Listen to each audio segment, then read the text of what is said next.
আপনি কি জানেন কিয়ামতের দিন কোরআন ও সিয়াম বান্দাদের জন্য সুপারিশ করবে? রাসূল সাল্লাল্লাহু আলাইহি সাল্লাম বলেছেন, সিয়াম ও কোরআন বান্দাদের জন্য সাফায়াত করবে।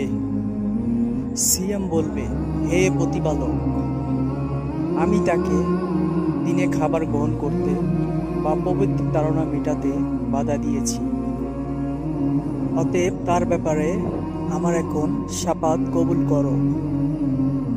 কোরআন বলবে, হে পালনকর্তা, আমি তাকে ঘুম থেকে রাতে বিরত রেখেছি, অতএব তার ব্যাপারে আমার সুপারিশ এখন গ্রহণ করো। অতঃপর উভয়ের সুপারিশই কবুল করা হবে। সুবহানাল্লাহ।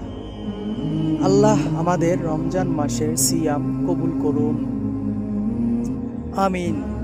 এবং ইসলামিক শিক্ষণীয় ভিডিও পেতে আমাদের আলোর পথ চ্যানেলটি সাবস্ক্রাইব করবেন, আমাদের সঙ্গে থাকবেন।